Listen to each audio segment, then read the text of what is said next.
Hey, Amelia here. Let's take a look at what's happening in the news today. First up, let's talk about a little old movie you probably haven't even heard about, Avengers Endgame. Obviously, we're kidding. The world is going absolutely crazy over it, and it's breaking records left, right, and centre. Oh, and don't worry if you haven't seen it yet, because this is a spoiler-free zone. People are calling it the movie event of the decade, and well, it kinda is. In case you've been on another planet, Avengers Endgame came out last week.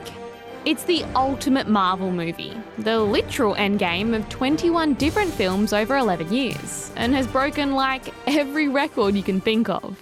First up, it had the biggest opening weekend ever, making $1.2 billion in its first 5 days. That's just from ticket sales. To put that into perspective, that's more than Aquaman, Jurassic Park, and all the Lord of the Rings movies made the entire time they were in cinemas. Crazy, right? Breaking it down by country, it made the most money on opening day in these places. It had the widest opening in the US, screening in 4,500 cinemas, and had the biggest share of the market, which means 90% of viewers chose to see Endgame over anything else playing. And that's in less than a week. Mind-blowing. More than 40,000 people turned up to the famous London Marathon over the weekend. In the pro race, Kenyan runner Eliud Kipchoge won his 4th London Marathon, running the 42 Ks in just 2 hours, 2 minutes. Around 16 minutes later, Bridget Koskei won the women's event. But one runner in particular stole the show, Big Ben. Or at least, this guy dressed up like Big Ben, who almost didn't make it over the finish line because the giant clock was too tall. Luckily, he got there in the end with a few helping hands. Now, it's time for a very weird and slow crash, the return of netball, and a controversial goal that had everyone freaking out at a soccer match in England. Let's take a look at sport. Daniel Ricciardo has very slowly crashed out of the F1 Azerbaijan Grand Prix. Yep, that was it. After running off track onto an escape road, he accidentally backed into Daniel Kvyat, who he didn't realise was behind him. It doesn't look like much, but it was enough to end the race for both drivers. Pretty disappointing and a bit embarrassing for the Aussie.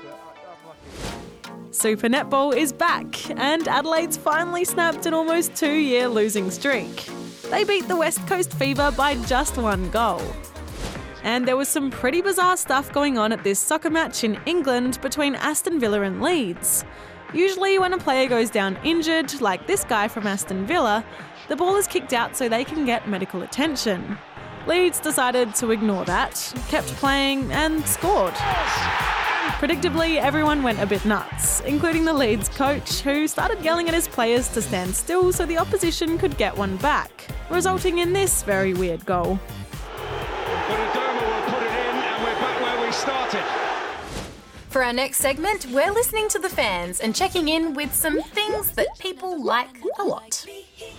First up, in case you were wondering, Taylor Swift is still very popular. Her new single, Me! Has racked up 65.2 million views in just 24 hours after its release. That's more than any other female or solo artist ever. Tay-Tay smashed the old record set by Ariana Grande, who managed a measly 55.4 million for Thank You Next. Are you into robot dragons, medieval jousting, or whatever this contraption is? Yes? Well, you'd fit right in with these intriguing characters at Ironfest. It's a big annual festival held in New South Wales that celebrates quirky fan culture like steampunk. That's a mix of Victorian and futuristic things, can't you tell? Festival goers say it's a chance to embrace your inner child and, hey, maybe even build a few robots if that's your thing. And introducing Chocolate Lover Heaven. This new museum in Belgium, Chocolate Nation, is a bit like Willy Wonka's factory, where a lot of what you see is edible. This castle, chocolate. This weird seahorse thing, chocolate. This cocoa tree, plastic actually, but you get the idea. Sweet tooths get to learn all about how the sweet treat is made and, of course, stuff their faces at the end of the tour. Just avoid the urge to eat the art on the way through. Well, that's it for today's show, but let us know in the comments, have you seen Avengers? Are you going to see Avengers? Or do you know anyone who isn't going to see Avengers? Because that seems pretty rare. Comment below and don't forget to like and subscribe.